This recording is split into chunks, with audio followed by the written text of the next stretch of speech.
Sheriff Jake Harrison received a report of a missing hiker at 9:47 a.m. on a deceptively wild June morning in Wyoming. This wilderness was beautiful on the surface, but deadly beneath. David Chen, a 38-year-old experienced backpacker, had activated his emergency signal in the Bighorn Mountains, but when the search and rescue team reached his coordinates, they found something that defied all the principles of linear time. "Sheriff, you need to see this," Maria Santos reported from the search area.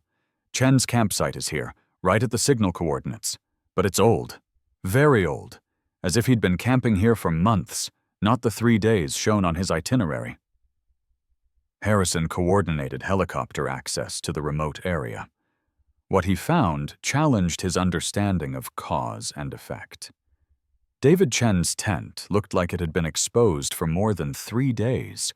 The fabric faded and torn from the sun, the poles worn, the stakes rusted into the ground. There were numerous burn marks in the campfire pit, ash piled thick, the rocks blackened from repeated use. Scattered food packaging was faded and deteriorated, the brands discontinued years ago.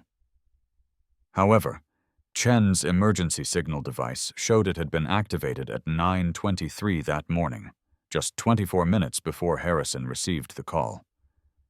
"This is impossible," Detective Cooper said, examining the campsite.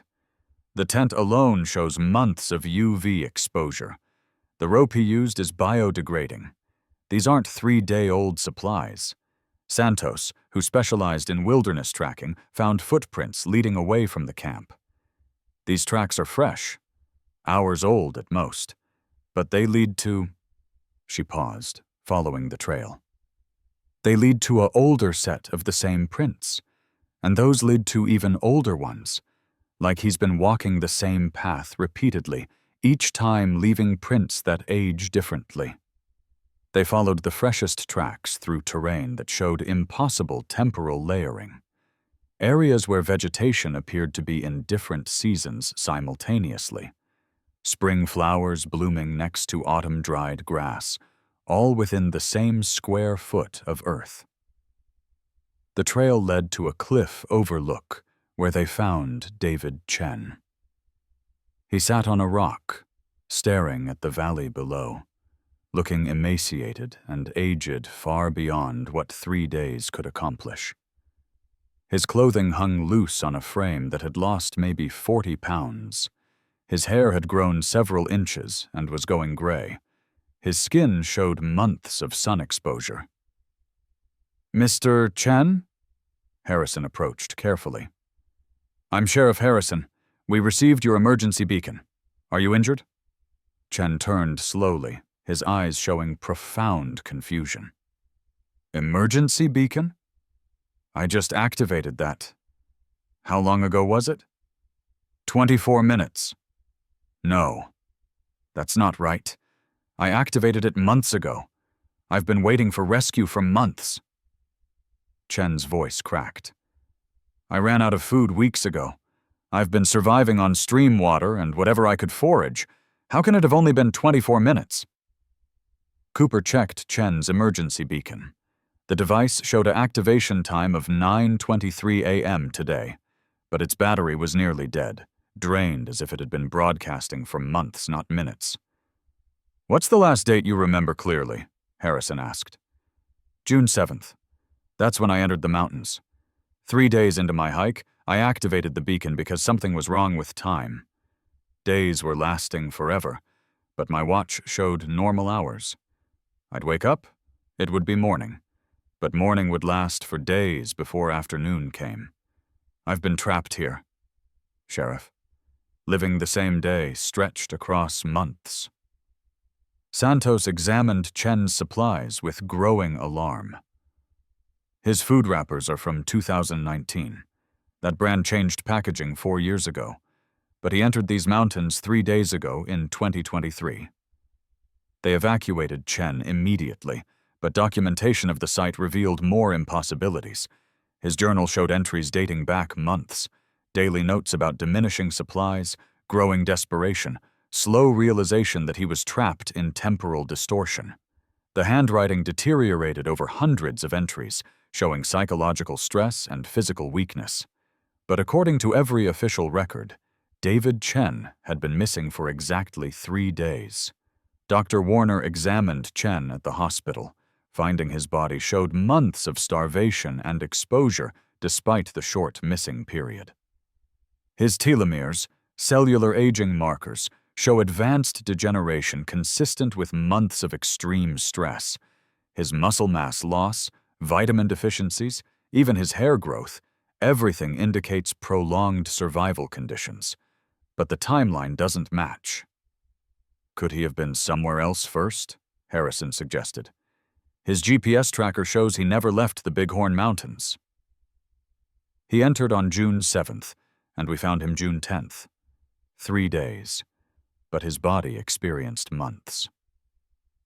Agent Blake arrived from Denver with classified files. This isn't isolated. We have 17 documented cases across Wyoming, wilderness areas over the past decade. Hikers, hunters, climbers, all experiencing temporal dislocation. Days stretching into months subjectively while objective time passes normally. What causes it? We don't know. Best theory involves geological formations creating localized space-time distortions. Wyoming has unusual magnetic field variations, underground mineral deposits that might affect how time flows in specific locations. Add altitude and isolation, and certain areas become temporal traps.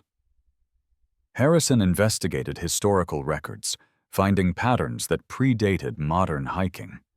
Native American accounts mentioned places where the sun doesn't move, areas where hunters would enter and emerge aged far beyond the time they'd been gone.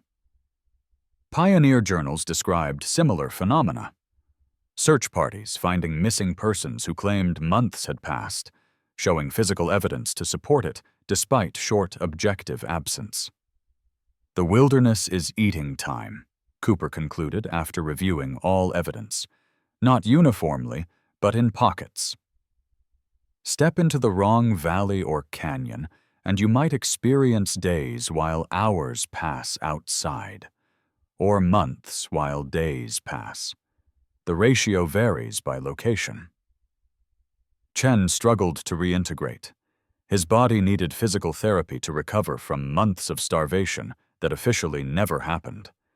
His mind couldn't reconcile memories of prolonged isolation with a missing period measured in days. I remember every morning watching the sun rise so slowly it seemed frozen, he told Harrison during follow-up. I'd wait hours for it to climb just a few degrees. Days felt endless. I thought I was losing my mind. But the journal helped. Writing each day, dating each entry, knowing I wasn't insane, that time really was broken in that place. Harrison established protocols for reporting temporal anomalies, hikers experiencing time dilation, watches running strangely, days feeling stretched or compressed. The reports came in steadily. Wyoming wilderness held pockets where time didn't flow normally, where the subjective and objective clocks diverged catastrophically. And some hikers never emerged.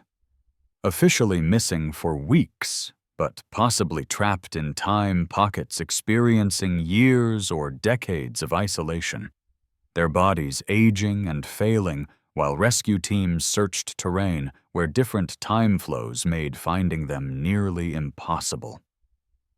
The trail that leads to yesterday, because in Wyoming's temporal anomalies, the path forward could circle back through stretched time, making every step a journey through hours that lasted days, days that became months.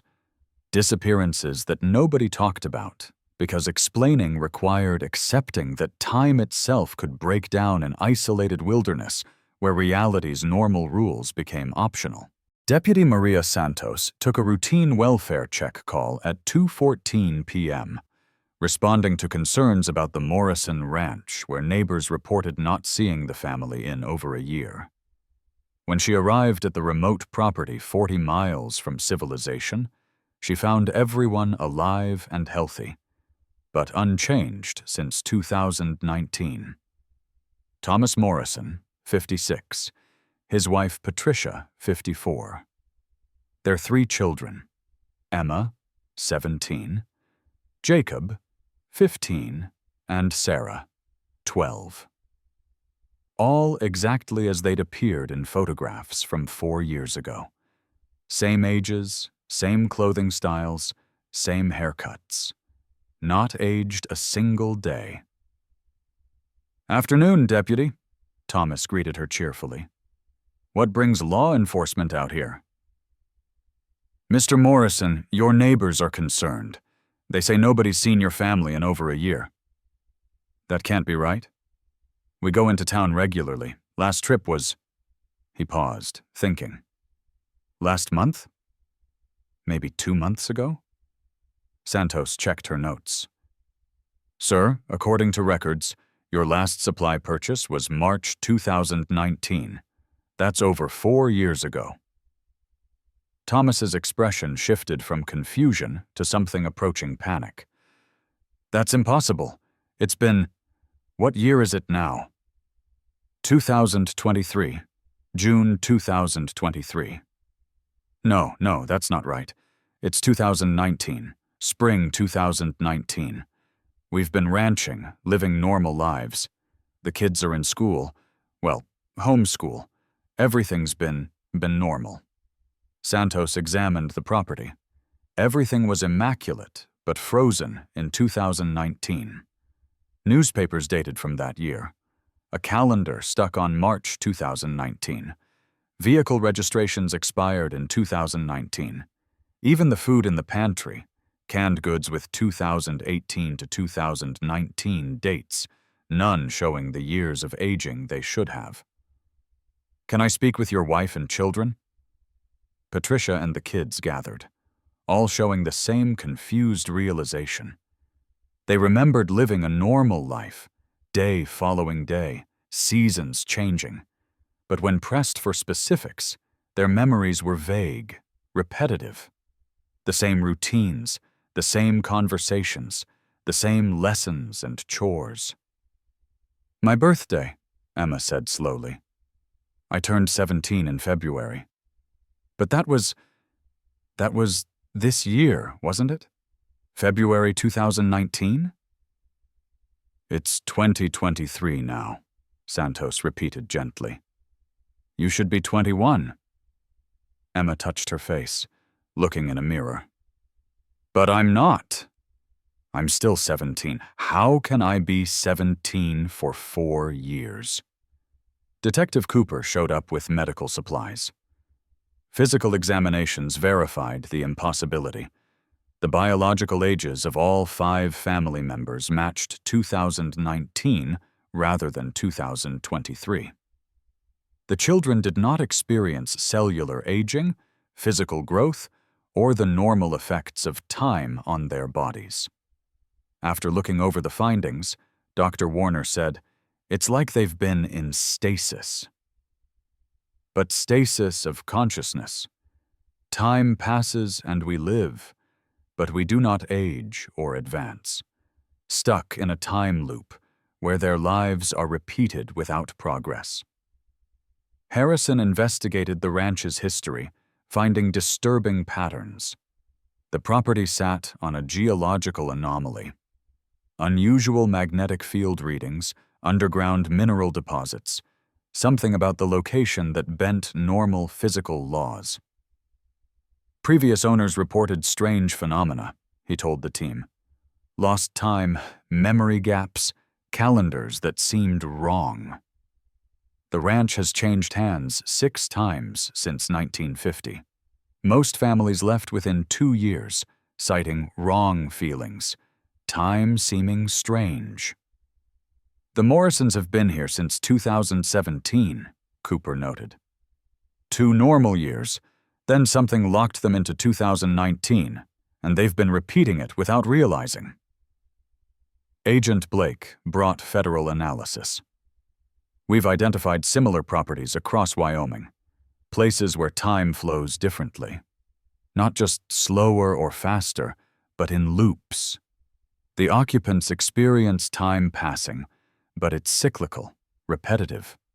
They live the same period again and again, unable to notice the repetition until outside observers point it out. Can it be reversed? Unknown. But we can try relocating them, see if leaving the property breaks the loop. They evacuated the Morrison family to a hotel in Cheyenne. Within 48 hours, the family began changing. The children grew rapidly, bodies catching up to their actual ages, Emma maturing from 17 to 21 in 2 days, showing 4 years of growth in 48 hours. The process was painful, disorienting, as their bodies tried to reconcile 4 years of missed biological development. "It hurts," Jacob cried, as his body stretched, grew, aged before their eyes. "Everything hurts. I can feel time catching up." Thomas and Patricia aged similarly, though less dramatically. 4 years of cellular aging compressed into days. Gray hairs appeared, skin developed wrinkles, bodies accumulated the wear that should have been gradual, but arrived all at once. "We lost 4 years," Patricia said when the transition stabilized. 4 years just gone. We lived them, but they didn't count. We're 4 years older, but only just now experiencing it. The ranch remained empty, marked as a temporal anomaly zone. Harrison established monitoring protocols, warning potential buyers about the property's unusual characteristics. But he knew some desperate buyer would eventually ignore the warnings, move in, and potentially get trapped in the same loop. "How many other properties like this?" he asked Blake. "Just in Wyoming?" "We have 12 on file. Most are distant and vacant. However, 3 are still inhabited by families who might not be aware that they are caught in time loops, continuously experiencing the same months or years without any advancement." Santos offered to conduct follow-up inspections on properties that were suspected. She discovered a family at the Henderson farm who insisted it was 2015, in spite of clear evidence to the contrary. An old couple was stuck at the Chen Ranch in 1998, going through the same cycle every year for more than 20 years, but their bodies managed to stay healthy and unaltered. "They're comfortable," Blake explained. "The loops aren't unpleasant. They're living their lives, just not progressing. Some might prefer it. No aging, no change, eternal present. But it's still a trap." Harrison thought about the implications. Properties across Wyoming where time didn't flow normally. Families living in loops, repeating months or years without realizing. Nobody aging, nobody dying, but nobody progressing either.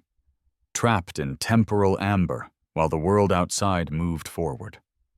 The Morrison family tried to resume normal lives but struggled with integration. They'd missed 4 years of news, technology changes, social development.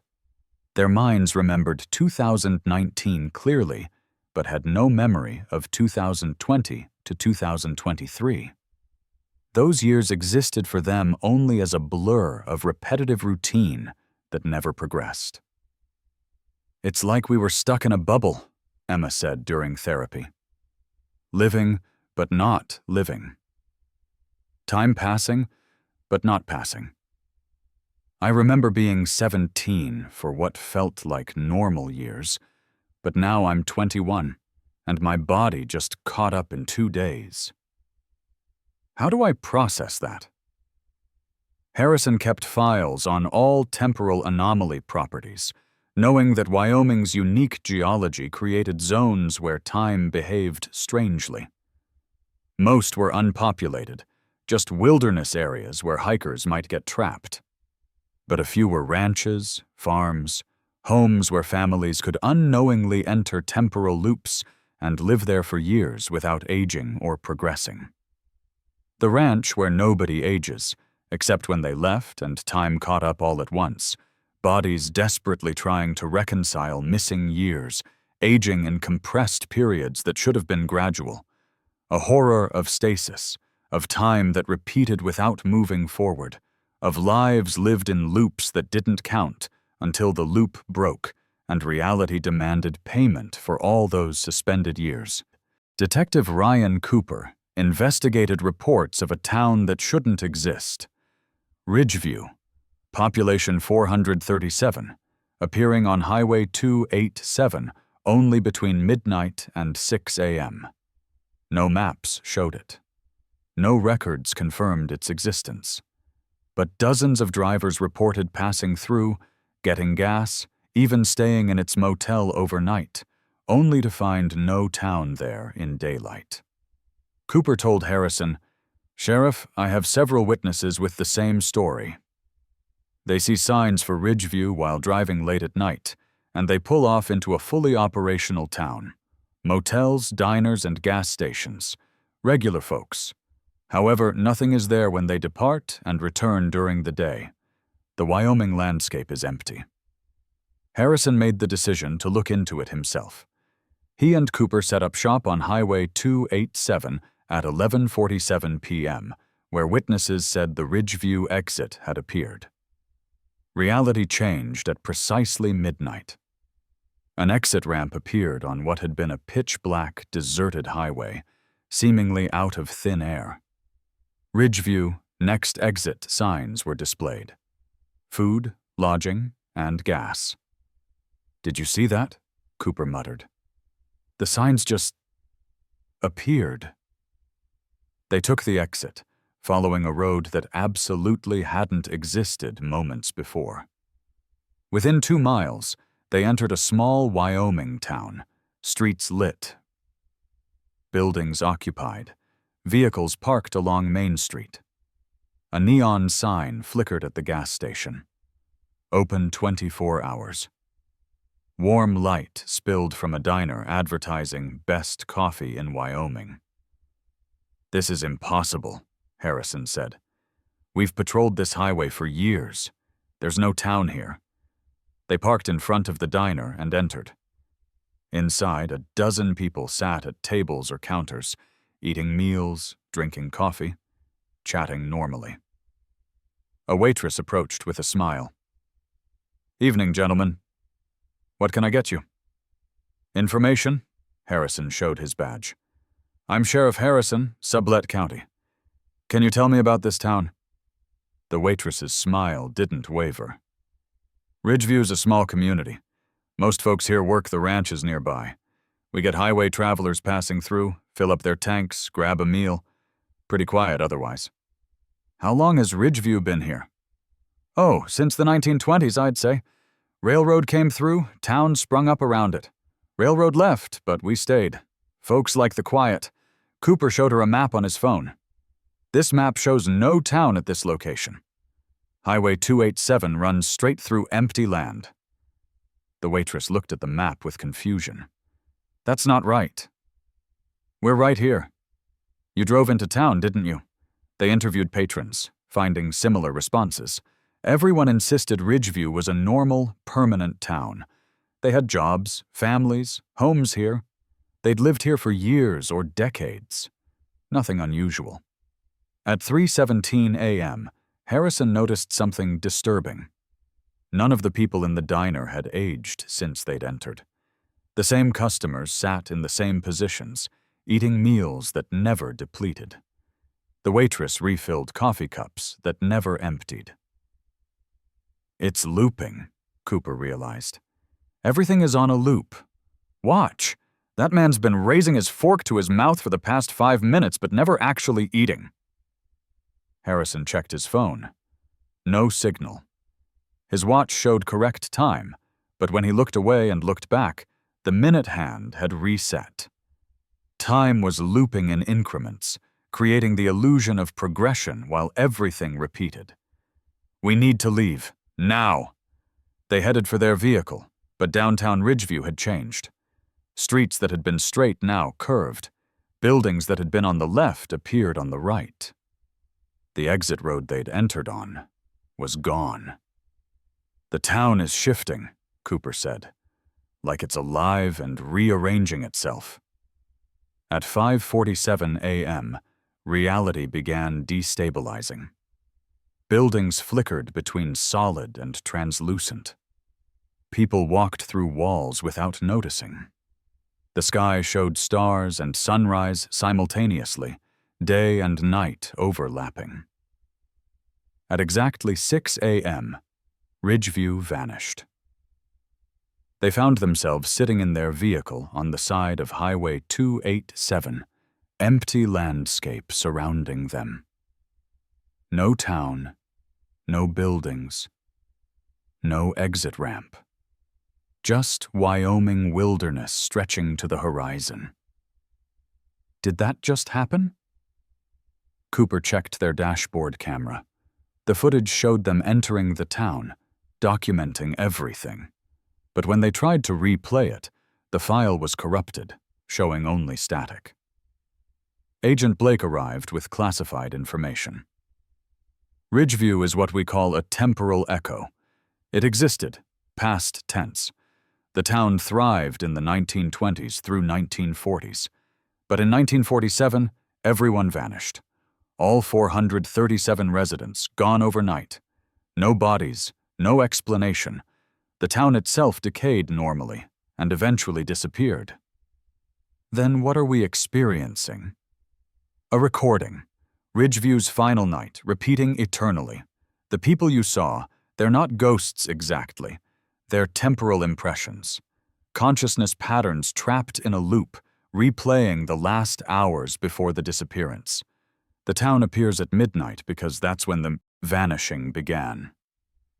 What happened to the real residents? Unknown. But theories suggest they might have entered a temporal displacement event, something that moved them out of sync with normal time. They could still exist in some other temporal phase, living normally, never knowing they disappeared from our timeline. Morrison researched the 1947 incident, finding sparse records. Ridgeview had been a prosperous small town, economy based on ranching and railroad. Then, on October 15, 1947, at approximately midnight, every resident vanished simultaneously. Investigators found meals half-eaten, vehicles running, everything abandoned mid-activity. The temporal echo began appearing shortly after, drivers reporting a town where there shouldn't be one, always at night, always populated, always vanishing at dawn. "How many drivers have gotten trapped?" Morrison asked. "That we know of?" 17 over the past 70 years. They entered the echo, couldn't find their way out before dawn, and when Ridgeview vanished, they went with it. Presumably they're trapped in the loop now, replaying that night eternally with the original residents. Santos volunteered to enter the echo again with proper equipment: cameras, GPS, emergency beacons. At midnight, Ridgeview appeared on schedule. She documented extensively, finding details that confirmed Blake's theory. Every person in town had the same routine, repeated with exact precision. The waitress always greeted customers at the same moment. The gas station attendant always pumped exactly 12.4 gallons. The motel clerk always mentioned room 7 being available. Perfect loops, consciousness patterns playing the same roles eternally. But she found something else. At the edge of town, a sign that appeared only briefly before dawn. Warning. Temporal displacement zone. Exit before sunrise or remain forever. "Someone knows," she reported. "Someone in that echo understands what happened and is trying to warn visitors." They set up warning signs on Highway 287, alert systems to notify authorities if vehicles stopped near the echo zone between midnight and 6 a.m. But they couldn't prevent the town from appearing. couldn't rescue the residents trapped in the loop, couldn't explain to passing drivers why a seemingly normal town was actually a temporal trap. The town that appears at midnight continued its cycle. Every night at 12, Ridgeview materialized, fully populated, offering services to travelers who might not realize they were interacting with temporal echoes. Every dawn at 6, it vanished, taking with it anyone unfortunate enough to remain past sunrise. Harrison kept files on all reported encounters, knowing that somewhere in the loop were 17 people who'd entered Ridgeview and never left, now trapped in the eternal repetition of the town's final night, living the same hours again and again, with residents who'd vanished 70 years ago. A horror of temporal imprisonment, of consciousness trapped in loops that replay forever, of a town that exists only in the gap between midnight and dawn. Warning signs visible only to those observant enough to notice that time repeats, that customers never finish meals, that the waitress pours coffee that's already full, that reality in Ridgeview isn't real, but a recording playing on eternal loop, capturing in amber the final hours before 437 people vanished into temporal displacement and left only their echo behind to haunt Highway 287 through every midnight that follows. Sheriff Harrison, Deputy Santos, and Detective Cooper compiled their findings in a secure facility, reviewing 3 phenomena that Wyoming officials refused to publicly acknowledge: temporal traps, aging anomalies, and echo towns that challenged fundamental understanding of reality. "We're sitting on evidence of systematic temporal disturbances across the entire state," Harrison said, gesturing at maps covered in markers. "Places where time breaks, where people get trapped, where disappearances happen that nobody can explain through normal investigation." Santos added, "Hikers experiencing months while days pass. Families trapped in temporal loops aging years in days when they leave. Entire towns that exist only in specific time frames. This isn't random. Wyoming's geology creates conditions where time doesn't work normally." "And nobody talks about it," Cooper finished. "Every agency we report to classifies the information, denies the phenomena, tells us to stop investigating. They'd rather have unsolved missing persons cases than admit time itself is broken in parts of this state." Agent Blake provided context. Wyoming has the lowest population density in the continental U.S. Vast empty areas with unique geological formations, underground minerals, magnetic anomalies, fault lines that create unusual electromagnetic fields. These conditions, combined with altitude and isolation, create what we call temporal instability zones. Time doesn't flow uniformly there. "How many zones?" "Documented?" 47 across the state. "Suspected?" "Over 200. Most are wilderness areas where few people go, but some intersect with highways, ranches, populated regions. That's where the disappearances cluster." They reviewed statistics that told a disturbing story. Wyoming had disproportionately high missing persons rates considering its small population. Most cases were attributed to wilderness accidents. Exposure, wildlife. But Harrison knew many were temporal displacement, people trapped in time loops, aged rapidly when they escaped, or vanished into echo events that couldn't be prevented or explained. "The silence is policy," Blake admitted. "Federal and state governments know about temporal anomalies, but public disclosure would cause panic, property value crashes, litigation. Easier to classify everything, compensate families quietly, pretend the disappearances are conventional."